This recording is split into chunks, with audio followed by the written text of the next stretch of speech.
요 대목에서 우리 교수님한테 이걸 묻고 싶어요. 지금 국힘에서 비상대책위에서 당대표 전당대 룰을 지금 이제 그 당원 100%로 바꿨잖아요. 예.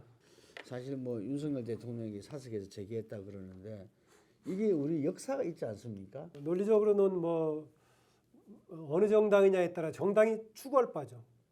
우리 국민의힘은 정당을 당원 중심으로 운영하는 정당이다라고 얘기한다면 그 논리 뭐 주장할 수 있죠. 정당은 자기들끼리 하는 거니까. 예. 그런데 일반적인 논리로 보자면은 소수의 전투적인 정당 한다면 모르겠지만은 국민 다수를 겨냥하는 대중 정당 그렇게 할 수가 없는 거죠. 그렇지 않겠어요? 국민 다수의 지지를 받아서 해야 되는 것이기 때문에. 그러면 지금 그럼 국민한테 개방을 해야겠죠. 미국에는 당대표라는 게 선거가 없지 않아요? 그렇죠. 당 대표라는 게 없는 거고, 사실은 뭐 대외 행사용이 있는 것이고, 네, 그러니까. 원내에는 우리나라 원내 대표 같은 정도가 있는 상황이죠. 그래서 우리나라 같은 상시의 전국적인 중앙 집중의 정당 조직이 아니죠. 네. 그래서 그 차이가 있는 거고요. 기존에 저는 해왔던 방식이 상당히 유효하다고 봅니다. 뭐냐면은 당 대표를 뽑을 때는 7대3 정도로 하는 거고, 대선 후보를 뽑을 때는 5대5 정도로 하는 것이 아주 적절한 배분이 아니었나. 당 대표는 뭔가 당의 대변을 하는 것이니까 당 중심이 쏠려 7대 정도 두는 것이고, 그럼에도 당이 잘 가려면 국민의 의견을 끊임없이 개방적으로 받아들여야 되니까 일정한 부분을 개방해서 7대3 정도로 하는 것이 유효하다. 그리고 민주당도 바꿨었죠. 그랬죠. 30% 15%로 떨어뜨렸던 것 같은데. 예. 내부적으로 지금 뭐 그래서 그 문제가 오히려 특정한 당내 세력 중심을 한다 뭐 그런 건데 어쨌든 간에 일반적으로 지금 소수 세력을 중심으로 한 과거의 나치당이라든지 이런 것처럼 전투적인 정당이 아니라면은 개방정당, 대중정당, 국민정당을 갈 경우는 여는 것이 맞는데 어느 비중으로 할 것인가는 다르다. 왜냐하면은 당연히 당원 중심으로 이끌어야 되니까 그 점에서 뭐 7대3 정도는 적절하다. 다만 대선 후보는 국민 일반으로부터 지지를 더 많이 받아야 되니까 5대5로 하는 것도 맞다 해서 그동안 해왔던 건 논리적으로 맞는데 최근에 왜 그렇게 하고 있는 건가라는 좀 저는 문제의식을 던지고 싶고요. 다만 결정은 당에서 하는 거다. 그런데 현재의 집권당으로서 현재 만족하고 있다 모르겠는데 문제가 있다고 느끼고 있지 않습니까? 그럼 문제가 있다고 느끼면은 당 내부로서는 해결이 안 되는 거죠. 그리고 당 외부에서의 문제를 받아들여야 되지 않겠어요. 그 점에서는 정진석 지금 위원장이 하고 있는 것은 현 상황에 대한 인식을 제대로 반영하지 않는 것이다. 다만 당은 당 내부에서 결정할 문제인데 현재 국민의힘이 지향하는 바는 국민 다수의 지지를 받는 국민정당, 대중정당을 지향하는 그런 정당 원리하고는 맞지 않다. 그렇게 폐쇄식으로 하는 것은 저는 뭐 그런 의견입니다. 그 중에서 논리 중에 재미있는 게 이준석 당대표가 되면서 젊은 친구들 많이 참여했잖아요. 이전에 50대 이상만 있는 당이 아니다. 젊은 친구들 많다. 그래서 당원 100% 하더라도 충분히 세대별 그걸 받아들일 수 있다. 이런 말을 하더라고요. 뭐 그러면 그렇게 해서 받아들일 수 있으면 마찬가지로 밖에서 똑같이 받아들여야 되는데 현재 그러면은 그런 의견이 반영돼서 당이 가동되고 있는 건가? 라고 봐야겠죠. 현재 그런 구성 스타일이 잘 반영되면서 국민의힘이 가동되고 있다면 별 문제가 없을 건데 워낙 국민의힘의 지금 정당의 동력에 대해서는 국민들한테 주목을 못 받고 있죠. 아까 민주당이 이재명 대표의 사법 리스크라든가 대장동 관련 논란, 이전 문재인 정부의 문제 이런 것만 중심으로 부각이 되고 있는 것 못지않게 현재 국민의힘에서 부각되고 있는 게 뭐가 있습니까? 윤석열 대통령 주변 문제 아니면은 윤핵관 빼놓고 지금 부각되고 있는 게 뭐가 있어요? 한때는 이준석 전 대표 논란이 그나마 또 한 자리를 차지하고 있으면 지금 아무것도 없는 상황이어서 당 자체가 무슨 기능을 하고 있고 동력을 가지고 있다고 국민들은 못 느끼고 있죠. 조금 다른 이야기도 하는데 지금 윤석열 전 대통령이 개혁을 걸었어요. 노동개혁, 교육개혁 이렇게 내걸었는데 그동안에 뭐 내거는 깃발이 없다. 도대체 뭘 하겠다는 거냐 이런 비판도 많았잖아요. 근데 그거는 한편으로는 어쨌든 내걸었다는 자체의 긍정성도 있지 않겠습니까? 최근에는 그렇게 개혁을 내걸고 있는데요. 아마 집권 과정으로 보자면은 특별하게 기치를 세게 내세운 게 없었죠, 사실은요. 예, 그렇죠. 윤석열 없었고, 다만 문재인 정부에 대한 문제점을 지적하고 그걸 정상화시키겠다는 건데요. 그 점에서 보자면은 최근 수사 때문에 오히려 조금 방법이 제대로 되고 있는 논란은 있지만은 문재인 정부 세워왔던 정책 문제가 과연 제대로 집행이 됐었나라는 것에 대한 문제는 일정 명분 따라가는 겁니다. 다만 지금 얘기하고 있는 개혁, 이 부분은 과거에 다른 정부에서 부분적으로 나왔던 사안들 아닙니까?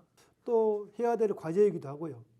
다만 문제는 제가 앞서 지적했지만은 뭔가 청산 방식의 기업을 동반할 경우에는 혁명 정부가 아니고 내재 정부라면은 오히려 한 70% 정도는 국민들에게 국민들을 껴안고 신뢰받고 하는 차원으로 가야 된다. 그래야 나머지 부분에 대한 과단성 있는 조치들이 호응을 받을 것이라는 겁니다. 그런데 모든 부분에 대해서 국민 여론에 신경 쓰지 않고 개혁은 저항이 따르게 마련이다라고 간다면은 어려울 것이다라고 봅니다. 그 점에서는 방식에서는 뭔가 선택을 해서 중요한 우선순위를 선택해서 이런 부분은 과단성 있게 개혁 조치로 가되 다른 부분에 대해서는 국민들의 보편적인 신뢰를 받고 다수의 지지를 받는 쪽으로 저거 토대를 가지고 있어야 국정을 꾸려갈 수 있다고 봅니다. 금방 말씀하신 대로 우리 정당 민주주의에서 가지고 이렇게 고쳐가는 양당 체제 네. 이 부분을 극복하기 위해서 뭐 예를 들면은 이 공직선거법 150조 네. 개정이 필요하다 그랬는데 또 그것도 이 요원은 가질 수 있잖아요. 그렇습니다. 예. 핵심 바로 양당이 자기들의 기득권, 핵심적인 기득권입니다.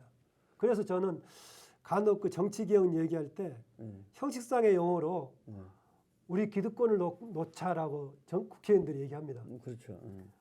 정말 놓겠느냐 물어보고 나서 이걸 놓을 수 있으면 정말 기득권을 놓는 정치개혁 의지가 있다라고 봐야 될 겁니다. 왜 제가 과거에 경제민주화를 정치권에서 여야를 넘어서 다 얘기했지 않습니까? 예. 그럼 경제민주화 핵심 얘기가 재벌 독과점, 대기업 독과점을 얘기했죠.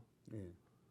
재벌 독과점, 대기업 독과점은 얘기하면서 자신들의 독과점은 왜 유지하려고 하느냐. 그래서 저는 역시 이 문제 가장 걸림돌은 지금 이 독과점을 하고 있는 양대 세력의 문제인데 이들이 과연 할 수 있게끔 우리가 촉발시킬 수 있느냐라는 문제입니다. 제3의 그나마 조금 명분을 가져왔던 정의당 등 3의 세력도 끼어서 제3의 덕을 보려고만 하지 말고 이런 근원적인 문제를 좀 지적하는 쪽에 좀 앞장섰으면 하고 싶습니다. 지금 안 그래도 연이어서 제3정당 네. 이렇게 기득권 양대 정당을 넘어설 수 있는 제3정당의 가능성 이 부분에 대해서 우리 역사에서는 상당히 참 암울합니다. 이게 뭐 어떻게 말하면 제3정당으로 몸집을 불려서 1, 2당으로 가려고 하는 그렇죠. 했다 이렇게밖에 볼 수밖에 없는 그런 행보들이었거든요. 제3정당으로서 걔 3정당으로 있으려고는 하지 않겠죠. 네. 3으로 일어서지면 1등이 돼야겠죠. 예. 뭐 제3이 돼가지고 1등까지 된 사례들이 뭐 얼마나 있나는 모르겠습니다만은 열린우리당이 그래 됐죠 처음에. 거기도 뭐 집권당이 됐다가 이제 그런 케이스였는데 집권당이 뭐 했을 때는 분당 초기 때는 뭐 제3당이었었죠. 그랬다가 되는 건데요. 다른 나라 사례들 얘기하는 겁니다. 지금. 녹색당이 최근에 제3당으로 4, 5당 하다가 지금 제3당으로 된 이제 그런 케이스인데요. 문제는 제3당이 되더라도 당연히 뭐 1, 2당으로서의 집권하려고 노력하겠지만은 제3당의 자리를 유지할 수 있느냐라는 거죠.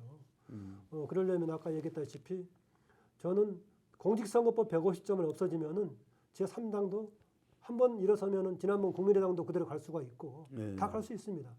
왜냐하면 추첨하기 때문에 뭐 국민의힘이라든가 민주당만 1, 2번을 주는 것이 아니라 번호 자체가 없이 추첨해서 후보가 역량만 있으면 되는 거 아니겠습니까?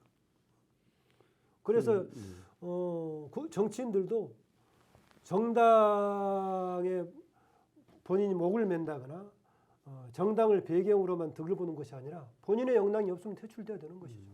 그러다 보니까는 이게 너무 반복되다 보니까는요.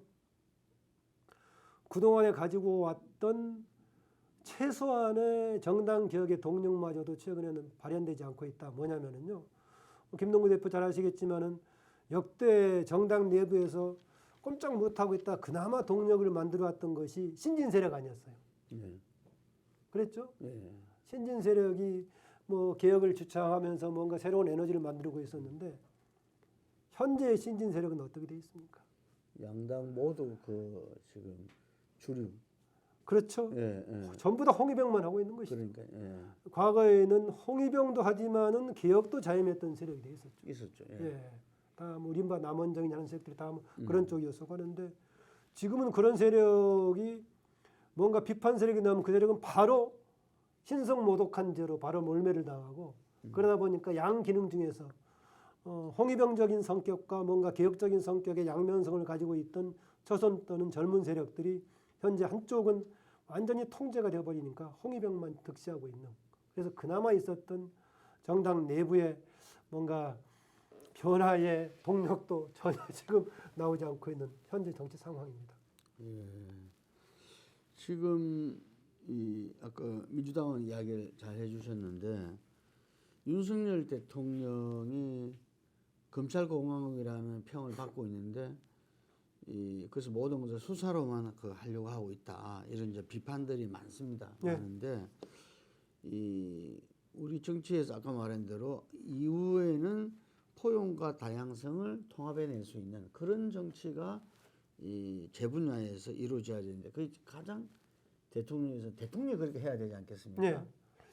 대통령이 수술해야 되는데 현재까지는 그런 마인드가 별로 잡혀 있지 않는 것 같습니다. 혹시 그 사법의 법에 의한 처리를 원칙이라고 지금 생각하고 있는 그런 경향 같은데 네. 집권 세력의 경우에는 절제된 권력을 법에 내에서 행사한다는 의미가 법치주의지 법대로 집행한다, 법대로 엄격하게 한다라는 게 아니지 않습니까? 그래서 그 점을 인식했으면 좋겠는데요. 그런 정치에 대한 경험이 아직 없는 상태에서 바로 지금 대통령이 된 케이스죠. 그러면 결국은 기능은 누가 하느냐? 주변에 같이 동료하는 사람들, 멘토 비슷한 사람들이 그런 역할을 해야 되는데 그런 정도의 정치는 사법적인 방식 또 검찰의 방식하고는 다르다는 조언을 해주는 게 별로 느껴지지가 않아요. 예. 그게 지금 대표적으로 나왔던 게 최근에 그 행정안전부 장관의 처리 문제 같은 경우도 예. 초반에 이 문제에 대해서 처리를 해버렸으면은 얼마나 지금 이태원 참사 문제를 오히려 국민의 에너지를 모으는 끌고 가는 동력이 됐겠습니까? 그러면서 국민들의 공감을 안으면서 다른 개혁의 부분도 힘을 실을 수가 있을 것인데 계속 이것이 좀 야당의 정쟁거리로 계속 남겨놓고 있는 상황이죠. 그래서 법에 의해서 뭐 잘못한 바 없고 따져가지고 처리하겠다라고 얘기하고 있는데 아다시피 행안부 장관은 바로 첫 번째 발언 자체가 논란 일으켜가지고 문제 어렵게 만들었던 케이스 아니겠습니까?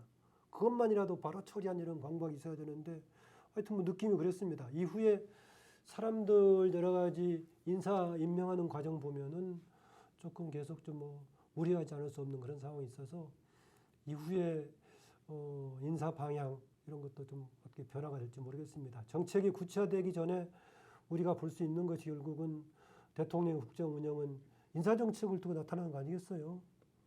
그 점에서는 그렇게 검찰주의자가 아닌 뭔가 새로운 민주화 시대, 아까 다양성과 포용과 이걸 토대로 통합하는 그런 리더십을 현재로서는 좀 기대하기가 어려운 그런 거여서 좀 앞으로 좀 많은 노력이 필요하지 않을까 그렇습니다. 이 마지막 질문으로 저희들이 미디어 환경 부분을 좀 이렇게 여쭈고자 하는데요. 진영 정치의 배경 하나로 미디어 환경을 지적하셨습니다. 네. 그런데 이제 또 국회 입법조사처장으로 이렇게 계시다 보니까 어떻게 말하면 객관적이면서도 실제적으로 이렇게 많은 이렇게 그런 느낌 경험을 하셨을 건데 우리 언론 미디어 좀 어떻게 평가하십니까? 요새 언론들 얘기할 때 언론이라고 할 수 있는가 없는가 얘기하면서도 이제 가장 문제가 있다고 지적하는 쪽이 유튜브를 얘기하고 있죠. 예. 그런데 저는 오히려요. 지난 몇 년 동안에 지상파가 유튜브가 되어버렸다고 얘기합니다. 그리고 실제로 유튜브를 진행했던 사람이 지상파에 그대로 진출했던 거죠. 그 방식으로 운영을 했었고요. 그래서 저는 오히려 극단화되고 그거를 일정하게 문재인 정부 시기에는 활용하는 측면도 있었다. 그리고 그게 한계에 달해가지고 오히려 자충수가 돼가지고 오히려 정권에 마이너스 효과를 가져왔다라고 얘기하는데요. 네. 유튜브라든가 이런 흐름은 불가피한데 그거를 어느 정도 견제해주고 중화시켜주는 뭔가 중거점 같은 것에 기능할 수 있는 신뢰받는 언론이 있어야 될 것인데 그게 없어 버렸죠. 과거에는 그게 어떤 게 그런 역할을 했었느냐. 그나마 공영방송이라고 하는 것들이 그런 역할을 하지 않았습니까? 그랬죠. 물론 과거에도 정권에 따라서 계속 왔다 갔다 했죠.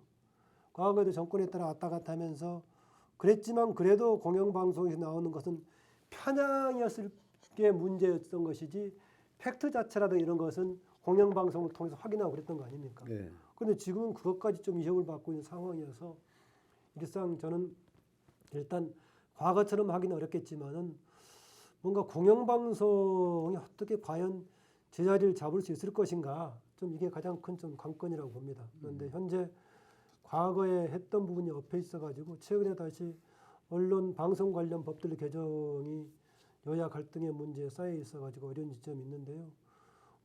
SNS 시대에 지금 언론인 문제가 굉장히 어려운 시대에서 이미 또 이렇게 왜곡이 되어버리는 상태고 해서 아주 조금 답을 주기가 어렵습니다. 그러려면 우선 좀 작동을 가장 제대로 되고 있는 것이 핵심적으로 그것을 뭔가 평가해주는 기관부터 정상화돼야 될 것인데 그 정상화되는 것이 방송 기능으로서는 방통위하고 방심인데 아시겠지만은 둘 다 그대로 진영화돼 있지 않습니까? 네. 방심위도 진영화돼 있고 방통위도 진영화돼 있어서 이 두 조직을 어떻게 정상화시킬 수 있을 것인가가 먼저 선행 과제가 아닌가 저는 그렇게 봅니다. 예. 오늘 말씀 잘 들었습니다. 예. 그 마지막으로 그 교수님이 이 이야기를 쭉 들어보면 아마 국민들이 굉장히 좀 암울하다 하는 것이 마지막으로 느낌이 있을 것 같은데 그래도 우리 정치 개혁이 있고 우리나라를 변화시킬 수 있지 않겠는가 싶어서 조금 정치 개혁에 대한 희망적인 마지막 마무리 한 말씀 부탁드리겠습니다. 예, 뭐 희망적인 얘기를 하면 좋겠습니다만은 근대에서도 그 민주주의의 흐름이라는 것이 파고가 있었죠. 그래서 우리가 그 한때는 민주주의가 진전되다가 파시즘이라든가 또 스탈리니즘 같은 전체주의가 등장했었고 다시 2차 대전 이후에 한국을 포함한 여러 나라들이 민주국가로 등장했었고 그러나 또 민주화가 계속 진전되는 것이 아니라 군부 독재가 등장했었고 그러나 또 군부 독재 이후에 각국에서 민주화의 흐름이 있어서 제3의 민주화 물길이 흘렀습니다. 그런데 바로 최근에 10여 년간은 세계적으로 민주주의가 후퇴하고 있는 시기입니다. 우리가 느끼고 있는 바로 SNS 시대하고 맞물려 가지고 진영에 따른 극단적인 대립입니다. 공존의 시대가 아닌 이런 문제인데 이게 바로 극복이 될 수 있을까? 왜냐하면 현재 우리 정치를 주도하고 있는 세력이 바로 양 진영이기 때문입니다. 역사적으로 보면은 이런 것이 어떻게 돌파가 되느냐? 이것을 못 견뎌야 하는 국민들이 어느 시점에 폭발하는 경우인데 이게 과연 차기 총선 1년 반 남은 그 시기쯤까지 한 번에 폭발의 전화의 계기를 맞을 수 있을까? 만약에 폭발의 계기를 맞는다면은 두 양대 진영을 변하게 만들면서 제3의 새로운 세력이 만들 수 있는 계기가 혹시 된다면 그런 정도의 좀 기대를 하고 있습니다. 당장의 변화의 국면은 1차적으로는 문재인 대통령은 앞으로 뭐 4년 이상의 임기가 남아있는 상황이니까 야당이 현재 사법 리스크에 볼모가 잡혀있는 야당의 이재명 대표를 둘러싼 문제가 어느 쪽이든 간에 빨리 해결이 된다면은 야당의 문제도 새로 정비가 되면서 전국에 새로운 돌파구를 만들 수 있지 않을까라는 생각입니다. 이걸로 마치겠습니다. 감사합니다. 네, 오늘 이 김만엽 교수님을 모시고 이 대한민국을 바꿀 수 있는 정치개혁, 그 정치개혁의 요체가 뭔지 우리가 제대로 듣는 시간이었습니다. 저희 폴리뉴스가 이 정치개혁을 위해서 나름대로 기여하고자 창간되었는데요. 내년에는 저희들이 23주년입니다. 벌써 그 부분에 정말 소중한 역할을 다할 수 있도록 노력하겠습니다. 네, 감사합니다.